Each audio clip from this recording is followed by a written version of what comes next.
Before the great witch panics of early modern Europe, there was already a world where whispers could kill, where fear was law, and where the very idea of unseen evil shaped life and death. Centuries before the frenzied executions that would sweep through Central and Northern Europe, the medieval world had already laid the cultural, spiritual, and political foundations for the idea of witchcraft as an organized threat. These were centuries governed by rigid hierarchies, unbending faith, and a worldview where misfortune rarely had natural causes. Harvest failures, sudden death, and inexplicable illness demanded explanations. Often, that explanation was a person someone marked as different, uneasy, or simply unlucky. Long before formal witch trials, early medieval communities inherited older pagan and Roman beliefs that blended into Christian doctrine.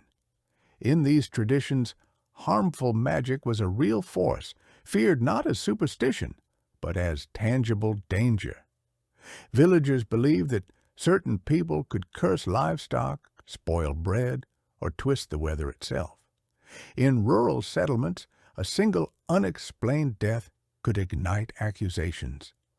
A widow living alone, a healer with unusual herbs, or a traveler with unknown customs could be blamed. Punishments were informal: exile, public shaming, or in some cases, lynching without clerical involvement. One early chronicle from roughly the 6th century describes villagers drowning a suspected enchantress after a storm devastated their fields.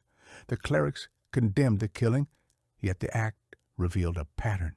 When fear overtook faith, the crowd chose its own justice. These early acts were fragmented, local, and unrecorded in official doctrine, yet they set the stage for everything that would come after. In the early centuries of medieval Europe, the Church did not yet believe that witches existed as an organized force.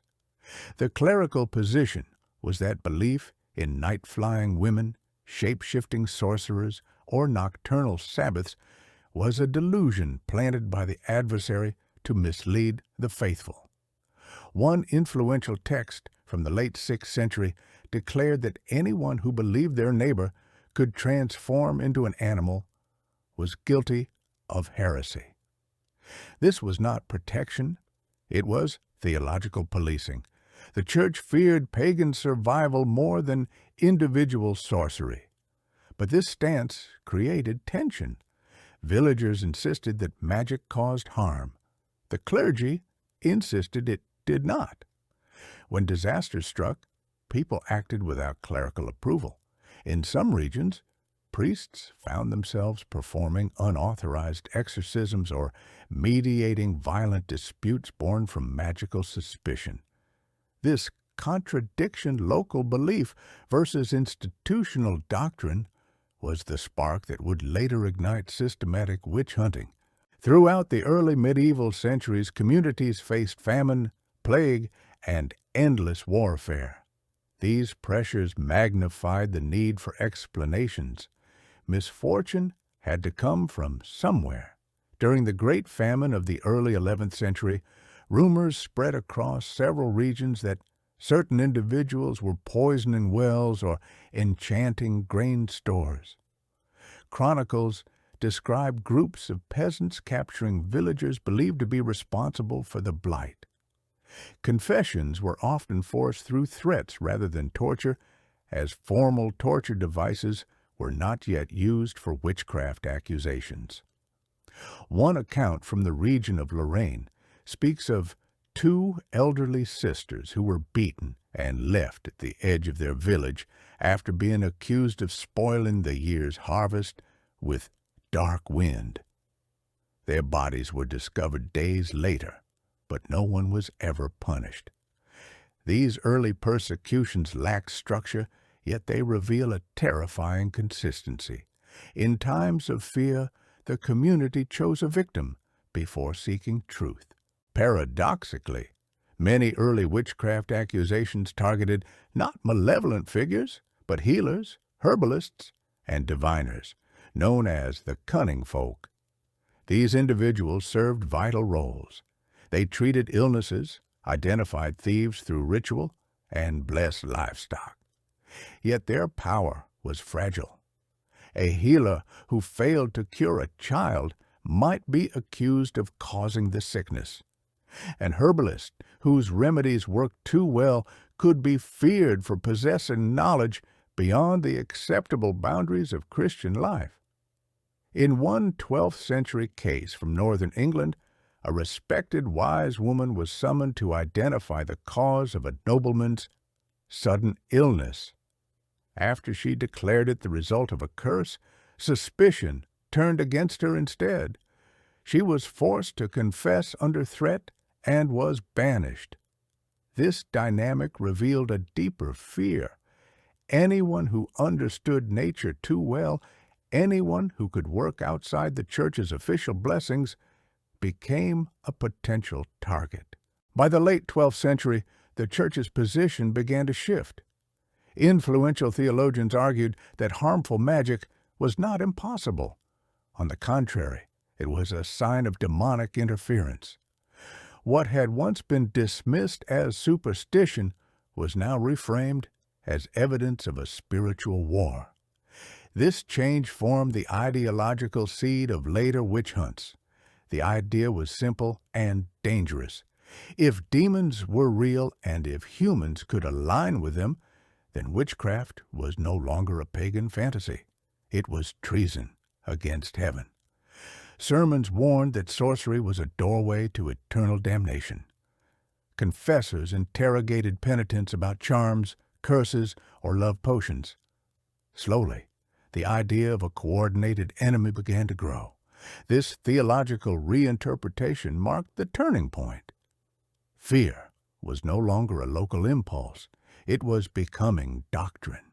As the medieval world entered the High Middle Ages, the church began to confront new challenges: dissenting sects, unorthodox beliefs, and lay movements that defied official doctrine. Heresy became the supreme threat, and the machinery built to detect it would later be repurposed for witchcraft. Inquisitors, trained to uncover hidden networks and extract confessions, learned to follow rumors, interrogate entire communities, and pursue beliefs considered spiritually dangerous. Though their early work focused on groups like the Cathars and Waldensians, the methods surveillance, forced testimony, and interrogation laid the foundations for future witch hunts. In one account from the late 12th century, a group of peasants in southern France was accused of using charms to protect themselves from church authorities. The inquisitor interpreted these charms as signs of demonic consort. It was a warning of what would soon unfold on a far greater scale.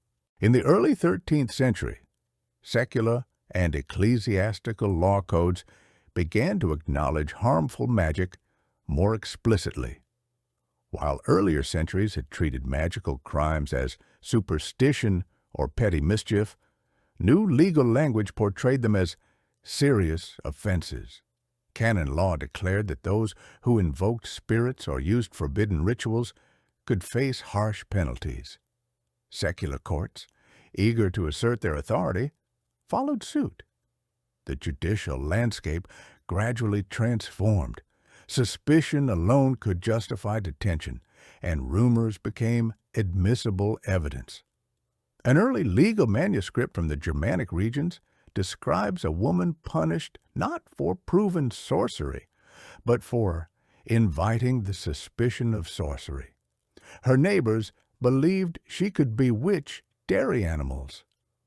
The court considered the collective fear itself as proof of guilt. This shift marked the critical moment when accusations no longer needed grounding in reality.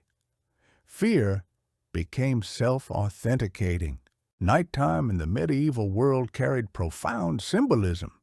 Darkness was a realm of spirits, dangers, and unseen forces.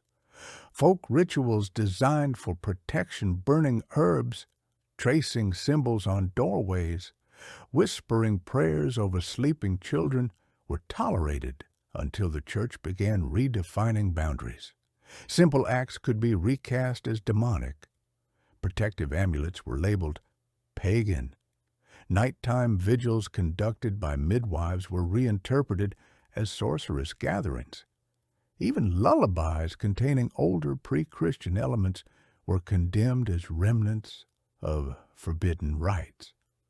One record from the 13th century recounts a midwife accused of summoning darkness because she performed a nighttime birth ceremony taught by her grandmother. The community, unfamiliar with the ritual, believed she had drawn evil spirits into the household. These moments reveal how thin the line had become between cultural tradition and criminal suspicion. Accusations of witchcraft often fell upon those already on society's margins: widows, beggars, foreigners, debtors, and the mentally ill. Their vulnerability made them easy targets. When misfortune struck, the community looked first to those with the least power to resist.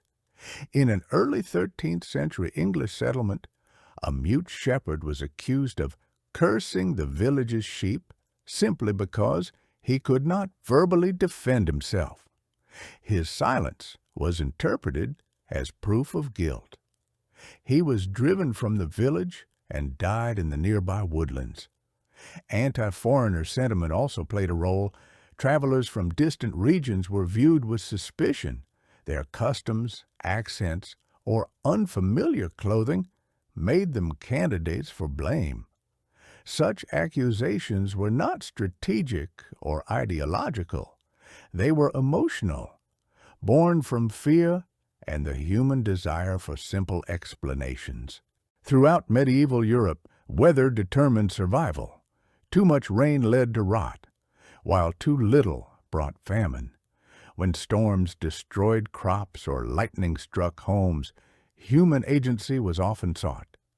Thus, weather magic became a common accusation long before the codified witch hunts of later centuries. Chroniclers describe entire communities performing public rituals to identify those believed capable of conjuring storms. In one early case, from the Alpine regions, villagers forced a suspected weather magician to stand on a hilltop during a thunderstorm. If the lightning struck him, they reasoned, it would prove his guilt. He survived the storm, yet was exiled anyway. These early beliefs show how desperation and fear transformed nature into evidence and suspicion into judgment. By the 13th and early 14th centuries, a crucial transformation occurred. The idea that witches consciously made pacts with demonic forces. This belief did not yet dominate Europe, but its seeds were growing. Influence from learned theologians introduced the concept of intentional alliance with evil. The simple village healer or the isolated widow was no longer just suspicious. They were imagined as deliberate agents of an invisible enemy. Behaviors once seen as misguided, foolish, or culturally old-fashioned were reinterpreted as signs of spiritual treason. A manuscript from northern Italy recounts a woman accused of summoning a shadowy figure in her kitchen at night.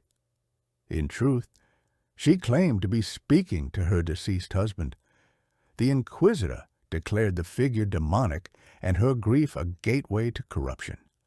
This shift in interpretation would soon redefine witchcraft entirely, transforming it from folk wrongdoing into organized diabolism. Long before the roaring bonfires, long before the infamous trials etched into modern memory, medieval Europe had already created the pathways toward mass persecution. Fear, tradition, theology, and law intertwined to form a landscape where suspicion needed no proof. where deviation invited danger, and where the unseen became more terrifying than the tangible. These early centuries reveal a truth that echoes across time. Communities often build their own monsters, and once created, those monsters demand victims. The witch hunts that would later engulf an entire continent did not emerge suddenly. They grew from shadows cast long before, in a world searching desperately for order, certainty, and someone to blame. As we step back from this dark history, we are left with a quiet warning. Fear, once given shape, becomes exceedingly difficult to contain.